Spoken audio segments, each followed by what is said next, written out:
Obviously, I had a good night scoring, but I'm really disappointed in turning the ball over, and especially down the stretch, just finding good shots. But I mean, overall, pretty good performance for myself. Did you feel like that last shot was a good look for you? That was a great look. Big shout out to Coach Munson. That was a great call. I mean, that's about as good as it gets for a guy that got it going. So I just got to make it next time. Do you feel like you showed a different evolution of your game in this game too?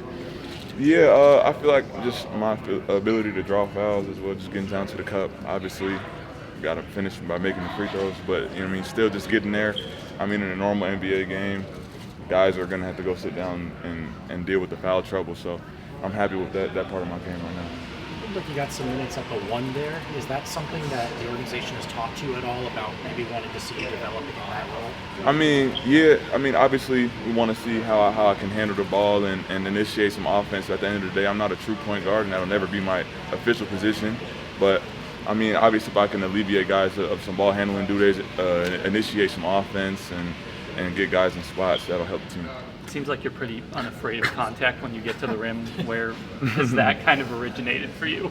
That's always been something that I've tried and prided myself on. It's just like I keep alluding to this weekend. I play in my role, and whatever role is given to me at Gonzaga, I didn't have that many opportunities to get downhill. I was a shooter and things like that. So in a space like this, in an environment like this where I'm able to get downhill and guys are super amped up and playing super hard, it's good to kind of get in there and draw some fouls. So is it to an extent just like experimenting with kind of what types of finishes, what types of angles you can try to get at the rim when you go into that? Yeah, and the PD coaches do a good job of just trying to expand our finishing bag and just in terms of initiating contact and finding angles.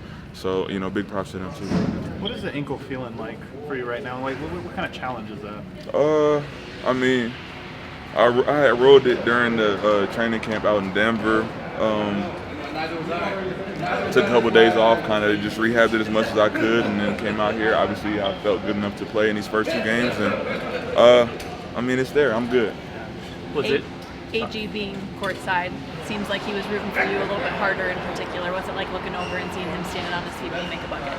Well, I mean, it's beautiful. That's my brother. Just before I came out here to Summer League, I was over at the warehouse getting some shots up and, just kicking it with him. So, me and him have just been able to, build a really big and strong connection in the past year. So I just really appreciate him coming out and supporting me. What has he told you about this upcoming season and what it means to you? I mean, he's just telling me there's an opportunity and I got to go seize the opportunity. Some guys in this league don't get an opportunity, so it's a matter of, realizing it, taking a step back, and going and attacking it. I'm told that you have talked about finding your NBA pace or the pace that you need to play with here. What does that mean for you? I feel like when I had first gotten to the league, everything was moving a lot faster than I anticipated, just because when you watch the game on TV, I mean, just like the average fan, you think that guys aren't playing hard, and they're playing hard. And they're moving fast, and they're strong and quick, and, it kind of, at first it'll catch you by surprise, and it's easy to get sped up, especially by a vet that knows you're a younger guy and haven't experienced much. So just being able to go through the year and kind of slow my game down, not only just physically with speed, but also mentally just processing things and being able to see things before they happen a little bit. Obviously, I'm playing with great vets and guys that see things before they happen really well. When do you think that started for you? Like, when did you start to think, like, I'm getting the pace of this, the speed? For sure, after I got hurt. After I had hurt my knee in January, I got to sit down and kind of watch some basketball for a little bit. And, Coach Malone would give me tasks on different nights. Just watch Jamal tonight. I want you to watch everything he's doing, or whether it's a guy on another team that might have a similar archetype to me. Just kind of getting me to, think the game instead of just play it. To that point, I assume Summer League year 2, it feels slower to you. It looks that way. Oh, for sure. It's a completely different game out there. It's a completely different mindset, and I'm just going out there to kill.